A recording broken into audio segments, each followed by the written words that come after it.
जय हिंद दोस्तों, बहुत बहुत स्वागत है एक बार फिर से आप सभी प्यारे साथियों का बीए सेमेस्टर वाला में। जी हाँ दोस्तों, आज की क्लास तो बहुत ही शानदार होने वाली है। आज के इस क्लास में हम लोग कवर करेंगे बीए 6 सेमेस्टर एजुकेशन यानी शिक्षा शास्त्र।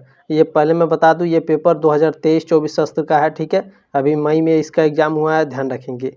पेपर का नाम है milestones and new dimensions of Indian education. ठीक है, शिक्षा शास्त्र का भैया 6 सेमेस्टर का पेपर है। पेपर का नाम आप लोग देख लीजिए, क्योंकि पेपर का नाम में आप लोग कंफ्यूज हो जाते हैं। ठीक है, तो पेपर का नाम आपने देख लिया। चले दोस्तों, आपसे रिक्वेस्ट है, आप चैनल पर पहली बार आए हैं या फिर पुराने हैं तो प्लीज़ आपसे रिक्वेस्ट है, इस प्रश्न पत्र को आगे जरूर शेयर कर देंगे। ठीक है, व्हाट्सएप पर अपने दोस्तों के साथ, ताकि उनको भी हेल्प हो सके। ठीक है, कि किस तरह से प्रश्न पूछा जाएगा बीए 6 सेमेस्टर में शिक्षा शास्त्र में। ठीक है, और आपसे रिक्वेस्ट है कि सब्सक्राइब जरूर करें। 6 सेमेस्टर वालों को मैं केवल पढ़ा रहा हूं, तो आपकी जिम्मेदारी है मुझे सपोर्ट जरूर करें। ठीक है, चले साथियों, देखते हैं आपका पहला प्रश्न इसमें क्या पूछा गया था। देखिए, पहला प्रश्न पूछा है, शिक्षा का सर्वोपरि उद्देश्य क्या है। शिक्षा का सर्वोपरि उद्देश्य होता है मानव निर्माण। ठीक है, मैन मेकिंग। ठीक है, ये ऑप्शन करेक्ट है आपका। चलें, बहुत ही शानदार तरीके से पढ़ाने का प्रयास करेंगे और आपको मैं मॉडल पेपर भी दे दूंगा। ठीक है, डिस्क्रिप्शन बॉक्स में भी लिंक है पेपर 1 पेपर 2 का, वहाँ से भी आप देख लीजिए। वहाँ मॉडल पेपर मैंने दिया है और पेपर भी मैं सॉल्व करा रहा हूँ। ठीक है, और भी मॉडल पेपर लेकर आऊँगा तो आप सभी देख लेंगे। चलें, दूसरा प्रश्न आपका पूछा गया इसमें, शिक्षा से संबंधित वैधानिक मूल्य है। शिक्षा से संबंधित वैधानिक मूल्य क्या है? तो सामाजिक दृष्टिकोण का विकास करना, उत्पादकता में वृद्धि करना, कुशलता की प्राप्ति, ये सभी क्या है भैया? ये सभी आपके शिक्षा से संबंधित संवैधानिक मूल्य है। ठीक है, डी ऑप्शन आपका करेक्ट हो जाएगा दूसरे का। प्रश्न नंबर 3 आपका पूछा है, भारत में सामाजिक वानिकी कार्यक्रम आरंभ किया गया। कब किया गया था भैया? तो 1976 में भारत में सामाजिक वानिकी कार्यक्रम आरंभ किया गया। बी ऑप्शन करेक्ट है तीसरे का। चले, चौथा प्रश्न आपका क्या पूछा गया है, पर्यावरण में निहित होते हैं। पर्यावरण में क्या निहित होते हैं? तो जैविक कारक और अजैविक कारक, ये दोनों आपके पर्यावरण में निहित होते हैं। ठीक है, सी ऑप्शन आपका करेक्ट हो जाएगा। चले साथियों, आगे बढ़ते हैं। प्रश्न नंबर 5 देखते हैं आपका क्या पूछा गया है। अम्लीय वर्षा के कारक हैं। अम्लीय वर्षा के कारक क्या होते हैं भैया? तो देखिए, जो नाइट्रो ऑक्साइड व सल्फाइड ऑक्साइड है, ये आपके अम्लीय वर्षा के कारक हैं। ठीक है, सी ऑप्शन करेक्ट हो जाएगा आपका। चलिए देखिए, मैं इस तरह से अगर आपको पढ़ाऊंगा कि 16 जून, 15 सितंबर, 16 सितंबर या फिर 2 अक्टूबर, तो इस तरह से अगर मैं पढ़ाऊंगा तो आपको बहुत ज़्यादा टाइम लग जाएगा। ठीक है, आपका टाइम वेस्ट करने की कोई ज़रूरत नहीं है। मुझे पता है आप लोग 6 सेमेस्टर में है, इतना आप लोगों के पास नॉलेज हो गया है कि एक बार अगर आप पढ़ेंगे तो प्रश्न आपको याद हो जाएगा। ठीक है, तो इसीलिए टाइम वेस्ट आपका करने की कोई ज़रूरत नहीं है। चले, प्रश्न नंबर 6 क्या है? विश्व ओजोन दिवस मनाया जाता है। तो आप सभी लोग जानते हैं। ठीक है, 16 सितंबर को विश्व ओजोन दिवस मनाया जाता है। चले, 7 नंबर प्रश्न देखेंगे आपको क्या है। पांडिचेरी आश्रम अपने शैक्षणिक दर्शन पर आधारित होने के लिए जाना जाता है। किसके लिए जाना जाता है? तो पारंपरिक भारतीय मूल्य और आध्यात्मिकता के लिए जाना जाता है। बी ऑप्शन करेक्ट हो जाएगा आपका। चले, 8 नंबर प्रश्न देखेंगे क्या पूछा गया है आपका। कौन सी संस्था लड़कियों को शिक्षा प्रदान करने पर ध्यान केंद्रित करती है? तो जो वनस्थली विद्यापीठ है, ठीक है, यह लड़कियों को शिक्षा प्रदान करने पर ध्यान केंद्रित करती है। ए ऑप्शन करेक्ट है आपका 8वें का। चले, 9वां प्रश्न देखेंगे आपका क्या पूछा है। 9 नंबर प्रश्न आपका पूछा है, देखिए ध्यान से देखेंगे, नेशनल एकेडमिक डिपॉजिटरी यानी एनएडी, ठीक है, जो नेशनल एकेडमिक डिपॉजिटरी है, यह क्या है? तो यह एक शैक्षणिक पुरस्कारों, ठीक है, शैक्षिक पुरस्कारों और प्रमाण पत्रों को जमा करने के लिए। ठीक है, सी ऑप्शन करेक्ट है। एनएडी का फुल फॉर्म भी पूछता है तो ध्यान रखिएगा। ठीक है, नेशनल एकेडमिक डिपॉजिटरी। ठीक है, सी ऑप्शन आपको करेक्ट हो जाएगा, ध्यान रखेंगे 9वें का। चले, 10वां नंबर प्रश्न देखेंगे आपको क्या पूछा गया है। निम्नलिखित में से कौन सा MOOC, ठीक है, मूक के लिए प्लेटफार्म नहीं है? तो इसमें जो आपका UGC है, ठीक है, UGC जो है आपका, ये MOOC मूक के लिए एक प्लेटफार्म नहीं है। ठीक है, डी ऑप्शन करेक्ट हो जाएगा। मूक का जो फुल फॉर्म है ये भी पूछता है, तो आगे मैं आपको बता दूंगा, पूछा भी है इस प्रश्न पत्र में। ठीक है, चले, 11 नंबर प्रश्न देखेंगे आपको क्या पूछा गया है। निम्नलिखित में से कौन सा राष्ट्रीय संस्थागत रैंकिंग फ्रेमवर्क NIRF द्वारा उपयोग किया जाने वाला पैरामीटर नहीं है। तो जो श्रेष्ठता का दर्जा है, ठीक है, यह NIRF द्वारा उपयोग किया जाने वाला पैरामीटर नहीं है भैया। बी ऑप्शन आपका बिल्कुल राइट है एकदम, ठीक है। NIRF का फुल फॉर्म में पूछता है तो ध्यान रखेंगे आप, ठीक है, ध्यान से आप देख लीजिएगा, राष्ट्रीय संस्थागत रैंकिंग फ्रेमवर्क, ठीक है। चले यहाँ पर भी देख लीजिएगा आप, national institutional ranking framework NIRF। अगला प्रश्न देखेंगे 12 नंबर आपका क्या पूछा गया है, मानव अधिकार दिवस कब मनाया जाता है। मानव अधिकार दिवस 10 दिसंबर को मनाया जाता है, बी ऑप्शन करेक्ट है। ये आपके कॉम्पिटिटिव एग्जाम में भी पूछता है कि नहीं, कमेंट बॉक्स में आप लोग बताइएगा। चले 13 नंबर प्रश्न क्या है, भारत में शिक्षा का अधिकार RTI किस अनुच्छेद द्वारा सुनिश्चित किया गया है। तो भारत में जो शिक्षा का अधिकार है यह 21A में किया गया है, अनुच्छेद 21A में भारत में शिक्षा का अधिकार है, ठीक है, अनुच्छेद A में भारत में शिक्षा का अधिकार है, ध्यान रखेंगे, बी ऑप्शन आपका करेक्ट है। चलिए 14 नंबर प्रश्न आपका क्या पूछा गया है, ध्यान देंगे, इस योजना का उद्देश्य लिंग चयनात्मक गर्भपात को रोकना, बालिका के अस्तित्व और सुरक्षा को सुनिश्चित करना और बालिका के लिए शिक्षा सुनिश्चित करना। किस योजना के तहत भैया, तो बेटी बचाओ बेटी पढ़ाओ योजना के तहत। ये ऑप्शन आपका बिल्कुल करेक्ट है। प्रश्न नंबर 15 क्या पूछा गया है, निम्नलिखित में से किसमें वसुधैव कुटुंबकम का भाव समाहित है। तो जो वैश्वीकरण है इसमें आपका वसुधैव कुटुंबकम का भाव समाहित है, डी ऑप्शन आपका करेक्ट है। चलिए प्रश्न नंबर 16 देखेंगे आपका क्या पूछा गया है। 16 नंबर प्रश्न पूछा है, निम्नलिखित में से कौन सा एक शैक्षिक एक रेडियो के नेटवर्क हैं। तो इसमें जो साथियों आपका ज्ञानवाणी है, ठीक है, यह क्या है शैक्षिक, यहाँ पर ठीक से दिखाई नहीं दे रहा, ठीक है, यहाँ देख लीजिए, which one of the following is an, क्या लिखा है यहाँ पर, अन एजुकेशनल FM रेडियो नेटवर्क। तो ज्ञानवाणी है भैया, ठीक है, बी ऑप्शन आपका करेक्ट है। चले 17 नंबर प्रश्न क्या है, इंटरनेट की स्पीड मापी जाती है। इंटरनेट की स्पीड किस में मापी जाती है भैया, speed of internet is measure in, किस में मापा जाता है, तो GBps में पूछा जाता है, ठीक है, GBps में, ठीक है, ध्यान रखेंगे, GBps में पूछा जाता है, बी ऑप्शन आपका करेक्ट है। चलिए ठीक है। 18 नंबर प्रश्न आपको क्या पूछा है, GIF का फुल फॉर्म क्या है। GIF का फुल फॉर्म होता है ग्राफिक इंटरचेंज फॉर्मेट, ठीक है, ये ऑप्शन आपका करेक्ट है। चलिए आगे बढ़ते हैं, इसमें 19 नंबर प्रश्न आपका देखते हैं क्या पूछा गया है, UNFCCC का पूर्ण रूप क्या है। तो इसका फुल फॉर्म होता है United Nations framework convention on climate change, ठीक है, जलवायु परिवर्तन और संयुक्त राष्ट्र फ्रेमवर्क कन्वेंशन, बी ऑप्शन आपका बिल्कुल करेक्ट है 19 का। चलिए 20 नंबर प्रश्न देखेंगे आपको क्या पूछा गया है, निम्नलिखित में से कौन सा सबसे स्थिर परिस्थिति तंत्र है। तो सबसे स्थिर परिस्थितिकी तंत्र महासागर होता है, बी ऑप्शन आपका करेक्ट है 20 का। चलिए 21 नंबर प्रश्न देखेंगे आपको क्या पूछा गया है, निम्नलिखित में से कौन सा देश कार्बन डाइऑक्साइड के उच्चतम वार्षिक उत्सर्जन के लिए जिम्मेदार है। तो इस ससुरा चीन है, ठीक है, बी ऑप्शन आपका करेक्ट है 21 का। चलिए 22 नंबर प्रश्न क्या है आपका, निम्नलिखित में से कौन सा ऊर्जा का गैर पारंपरिक स्रोत है। तो जो सौर ऊर्जा है, ठीक है, यह ऊर्जा का गैर पारंपरिक स्रोत है, ये ऑप्शन आपका करेक्ट है। चलिए प्रश्न नंबर 23 क्या पूछा गया है, 3R जो हमें दीर्घकालिक उपयोग के लिए प्राकृतिक संसाधनों के संरक्षण में मदद करेंगे वे हैं, यानी 3R का है भैया, ठीक है, द 3Rs, ठीक है, ध्यान रखेंगे 3R क्या हैं, तो वो 3R हैं, कम करें, रिसाइकल करें, पुनः उपयोग करें, ठीक है, डी ऑप्शन आपका करेक्ट हो जाएगा। 24 नंबर प्रश्न आपका पूछा है, किस दृष्टिकोण में हम लुप्त प्राय प्रजातियों की रक्षा के लिए पूरे पारिस्थितिकी तंत्र की रक्षा और संरक्षण करते हैं। तो इन सीटू संरक्षण, डी ऑप्शन आपका करेक्ट है। प्रश्न नंबर 25 देखेंगे हम क्या पूछा गया है, तिब्लिसी सम्मेलन यूनेस्को 1977 ने ठीक से यहाँ पर दिखाएं, इंग्लिश में देख लीजिए।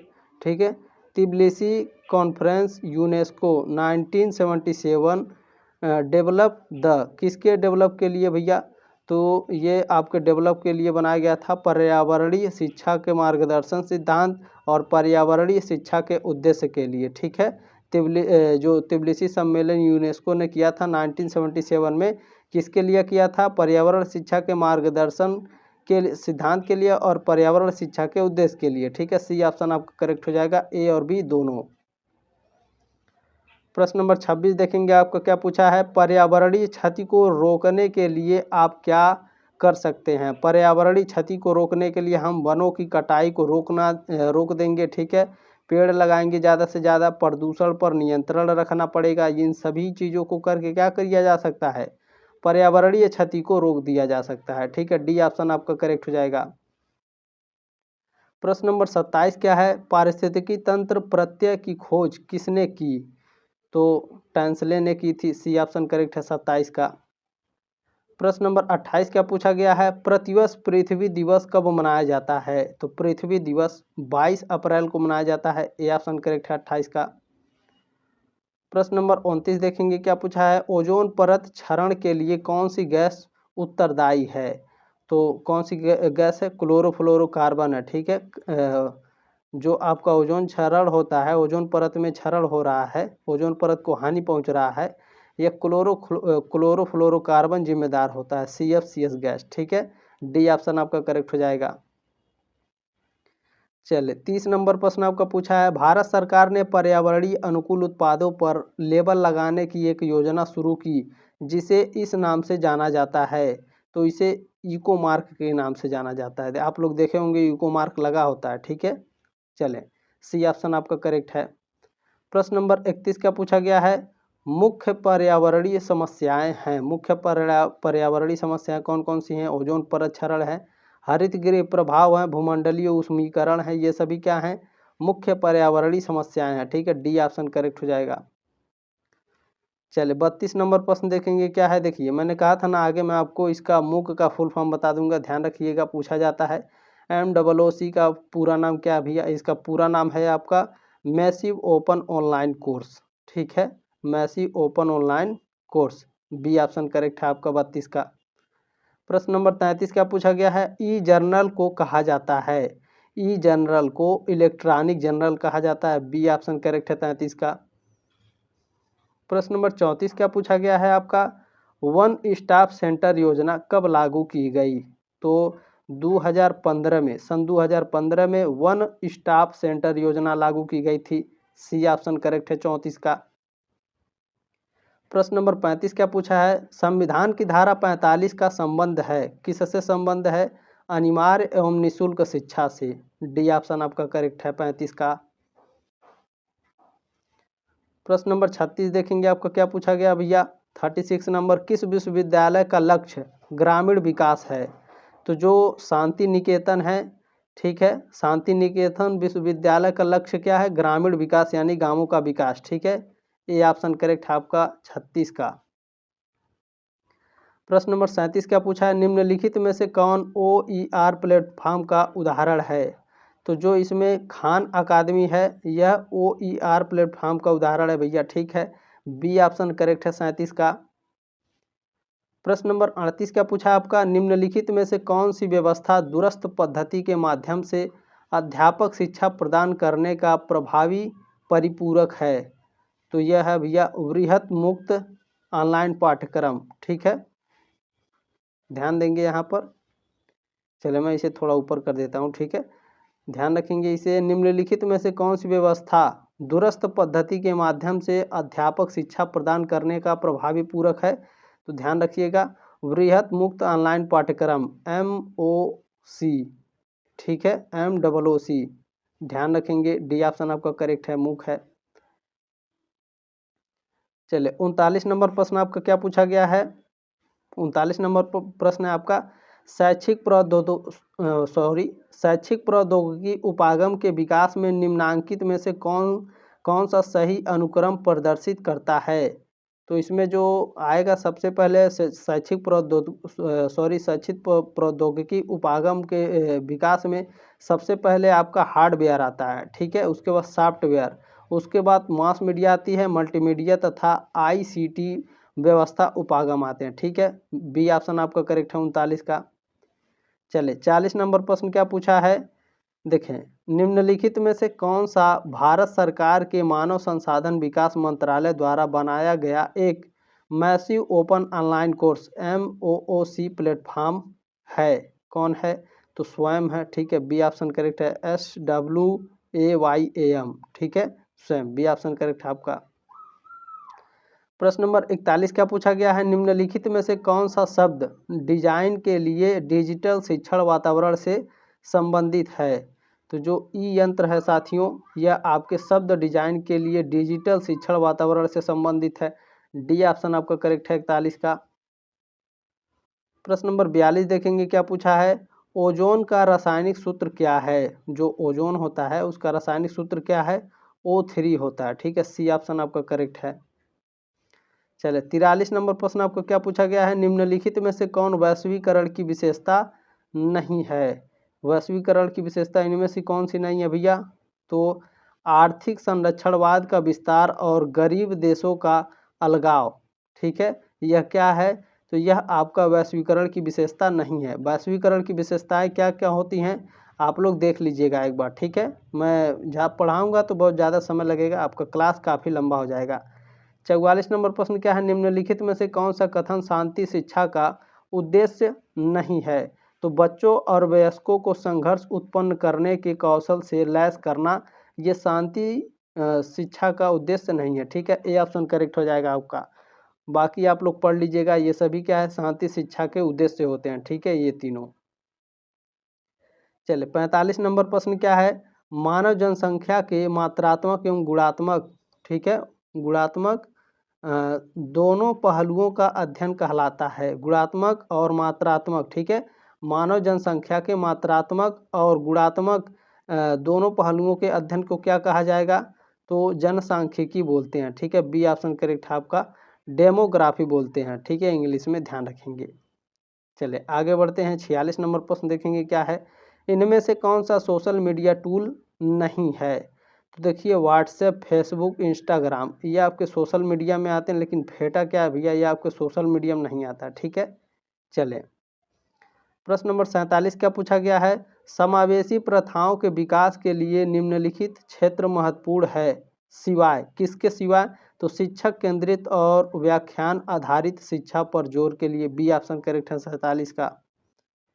प्रश्न नंबर 48 क्या पूछा गया है, मूल्य शिक्षा की अवधारणा किस पर आधारित है, तो मूल्य शिक्षा की जो अवधारणा है आदर्शवाद पर आधारित होता है। ए ऑप्शन करेक्ट है 48 का। प्रश्न नंबर 49 देखेंगे क्या पूछा है, महिला सशक्तिकरण में शामिल है, महिला सशक्तिकरण में महिलाओं की आत्मा मूल्य की भावना शामिल है, विकल्पों को खोजने और उन पर निर्णय लेने का अधिकार, ये भी है भैया, अवसरों और संसाधनों तक पहुंच का अधिकार है, ठीक है। डी ऑप्शन आपका करेक्ट हो जाएगा ये सभी। प्रश्न नंबर 50 क्या पूछा गया है, सभी बच्चों को एक साथ सीखने का अधिकार, ठीक है, अधिकार है, बताइए सभी बच्चों को एक साथ सीखने का अधिकार एक मानव अधिकार है या फिर सामाजिक अधिकार है, सांस्कृतिक अधिकार है या फिर नैतिक अधिकार है, तो सभी बच्चों को एक साथ सीखने का जो अधिकार है यह सामाजिक अधिकार है, ठीक है। बी ऑप्शन आपका करेक्ट हो जाएगा 50 का। प्रश्न नंबर 51 देखेंगे आपको क्या पूछा गया है, सोशल मीडिया को शैक्षिक उद्देश्यों के लिए एक उपकरण के रूप में कैसे उपयोग किया जा सकता है, तो कैसे उपयोग किया जा सकता है भैया, तो सूचनात्मक और शैक्षिक सामग्री, लेख और वीडियो साझा करके, ठीक है। सी ऑप्शन करेक्ट है आपका। प्रश्न नंबर 52 पूछा गया है, निम्नलिखित में से किसकी स्थापना रविंद्रनाथ टैगोर ने की थी, तो जो शांति निकेतन है इसकी स्थापना रविंद्रनाथ टैगोर ने की थी। डी ऑप्शन आपका करेक्ट है 52 का। चले प्रश्न नंबर 53 आपको क्या पूछा गया है, ICDS का अर्थ है, ICDS का फुल फॉर्म पूछ रहा है, तो ध्यान रखेंगे इंटीग्रेटेड चाइल्ड डेवलपमेंट सर्विस, ठीक है, एकीकृत बाल विकास योजना। बी ऑप्शन करेक्ट है आपका 53 का। प्रश्न नंबर 54 क्या पूछा गया है, मध्याह्न भोजन योजना का उद्देश्य है। ठीक है, तो यहाँ लिखा है mid day meal scheme aim at, किसके लिए भैया? तो स्कूली बच्चों को मध्याह्न भोजन उपलब्ध कराना। ठीक है, ये ऑप्शन करेक्ट है आपका 54 का। प्रश्न नंबर 55 क्या पूछा है? रूसा किससे संबंधित है? रूसा आपका हायर एजुकेशन से संबंधित है। ठीक है, उच्च शिक्षा से, सी ऑप्शन करेक्ट है। प्रश्न नंबर 56 क्या पूछा है? मानवाधिकारों की प्रकृति है, मानवाधिकारों की प्रकृति सार्वभौमिक है, सी ऑप्शन करेक्ट है 56 का।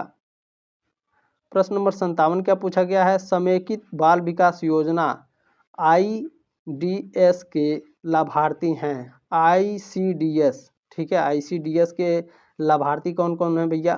तो गर्भवती महिलाएं हैं, स्तनपान करने वाली माताएं हैं और 6 वर्ष तक के बच्चे, ये सभी क्या हैं? ये सभी समेकित बाल विकास योजना।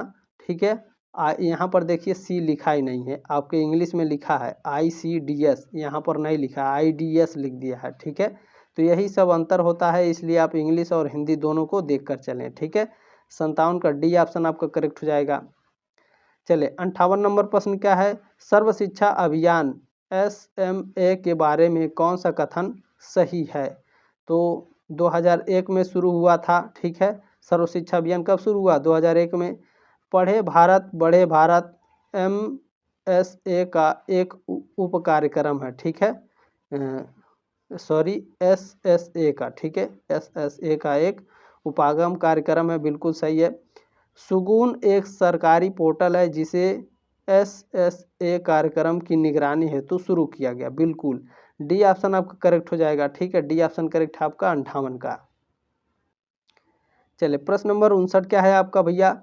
NMEICT का मतलब है, इसका फुल फॉर्म पूछ रहा है, तो ध्यान देंगे भैया, national mission on education through ICT। ठीक है, डी ऑप्शन आपका करेक्ट हो जाएगा, 59 का डी ऑप्शन करेक्ट है, ध्यान रखेंगे।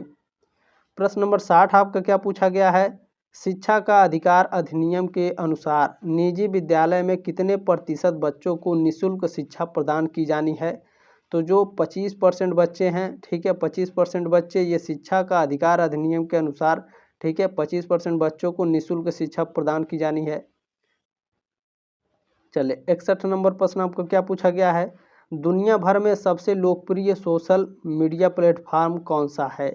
फेसबुक, यूट्यूब, इंस्टाग्राम या ट्विटर? तो फेसबुक है। ठीक है, फेसबुक सबसे ज़्यादा लोग चलाते हैं इस दुनिया में। 61 का ए ऑप्शन करेक्ट है आपका। चले 62 नंबर प्रश्न क्या है? शांति निकेतन में विनय भवन क्या है? तो शांति निकेतन में विनय भवन शिक्षक प्रशिक्षण महाविद्यालय है, सी ऑप्शन करेक्ट है 62 का। प्रश्न नंबर 63 क्या पूछा गया है? वनस्थली विद्यापीठ के बारे में कौन सा कथन सही है? तो कौन सा कथन सही है? तो यह एक डीम्ड विश्वविद्यालय है, बिल्कुल। यह महिलाओं का विश्वविद्यालय है, बिल्कुल। यह विश्वविद्यालय पूर्णतः शावासीय है, बिल्कुल। डी ऑप्शन आपका करेक्ट हो जाएगा 63 का। चलें आगे बढ़ते हैं, अगला प्रश्न देखते हैं आपको क्या पूछा गया है। देखिए इसमें आपका 64 नंबर प्रश्न पूछा गया है, 64 नंबर प्रश्न है, वनस्थली विद्यापीठ के संस्थापक कौन हैं? वनस्थली विद्यापीठ के संस्थापक हीरालाल शास्त्री हैं। ठीक है, सी ऑप्शन आपका करेक्ट है 64 का। ये हो क्यों नहीं रहा है? चलिए आगे बढ़ते हैं आपका 65 नंबर प्रश्न देखते क्या है? निम्नलिखित में से कौन सा मध्य प्रदेश में स्थित है? कौन सा? ठीक है, शांति निकेतन, वनस्थली विद्यापीठ, चित्रकूट, ग्रामोदय विश्वविद्यालय या फिर पांडिचेरी आश्रम? बताइए कौन सा मध्य प्रदेश में स्थित है भैया? कौन सा विश्वविद्यालय? तो जो आपका चित्रकूट ग्रामोदय विश्वविद्यालय है, यह आपका मध्य प्रदेश में स्थित है, सी ऑप्शन करेक्ट है 65 का।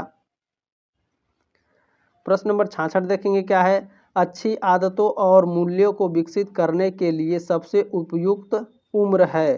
तो बाल्यावस्था है भैया। ठीक है, बी ऑप्शन आपका करेक्ट है। देखिए एक होता है शिशु अवस्था, बाल्यावस्था, उसके बाद किशोरावस्था होता है। ठीक है, तो बाल्यावस्था जो होता है इसमें आप अच्छी आदतों और मूल्यों को विकसित कर सकते हैं। ठीक है, ये चल क्यों नहीं रहा है मेरा पेंशन? थोड़ा ये सा दिक्कत हो गया इसमें, ये चल क्यों नहीं रहा भाई? अच्छा ठीक है, चलें प्रश्न नंबर देखेंगे 67 क्या आपका 67। जवाहर नवोदय विद्यालय के बारे में कौन सा कथन सही है? जवाहर नवोदय विश्वविद्यालय के बारे में कौन सा कथन सही है? तो 75% सीटें ग्रामीण क्षेत्रों से चयनित अभ्यर्थी द्वारा भरी जाती हैं, बिल्कुल। यह प्रतिभाशाली विद्यार्थियों के लिए है जवाहर नवोदय विद्यालय, ठीक है। जवाहर नवोदय विद्यालय CBSE से संबंध होते हैं, बिल्कुल। डी ऑप्शन आपका करेक्ट हो जाएगा। चलिए प्रश्न नंबर 68 क्या है 68। निम्नलिखित में से कौन सा आउटपुट डिवाइस नहीं है? आउटपुट डिवाइस प्रिंटर, ये तो भैया कागज़ निकालता है, आउटपुट डिवाइस है। स्पीकर भी आवाज़ निकालता है। मॉनिटर आपका आउटपुट डिवाइस है। कीबोर्ड आपका इनपुट डिवाइस है, ठीक है। तो आउटपुट डिवाइस कौन सा नहीं है? कीबोर्ड। डी ऑप्शन करेक्ट 68 का। चलिए 69 नंबर प्रश्न पूछा है कंप्यूटर वायरस है। कंप्यूटर वायरस क्या है? तो सॉफ्टवेयर है। बी ऑप्शन करेक्ट है आपका। प्रश्न नंबर 70 क्या है? इंटरनेट पर कंप्यूटर की पहचान किसके द्वारा की जाती है? इंटरनेट पर कंप्यूटर की पहचान ईमेल पता और आईपी पता, आईपी एड्रेस और ईमेल से, ठीक है। सी ऑप्शन आपका करेक्ट हो जाएगा। प्रश्न नंबर 71 आपका क्या पूछा गया है? एक कंप्यूटर नेटवर्क जिसका उपयोग किसी इमारत के अंदर किया जाता है उसे कहते हैं, तो उसे लैन कहते हैं, ठीक है। Local area network. B option correct है 71 का। प्रश्न नंबर 72 क्या पूछा गया है? निम्नलिखित में से किसे मल्टीमीडिया शिक्षा भी कहा जाता है? तो ICT समर्थित शिक्षा को, ठीक है, मल्टीमीडिया शिक्षा कहा जाता है। ए ऑप्शन करेक्ट है 72 का। प्रश्न नंबर 73 पूछा है सूचना एवं संचार प्रौद्योगिकी में शामिल हैं, तो सूचना और संचार प्रौद्योगिकी में क्या क्या शामिल होते हैं भैया? तो ऑनलाइन अधिगम, एजुसेट के उपयोग के माध्यम से सीखना, वेब आधारित शिक्षा, ये सभी क्या हैं? सूचना एवं संचार प्रौद्योगिकी में शामिल होते हैं। डी ऑप्शन करेक्ट है 73 का।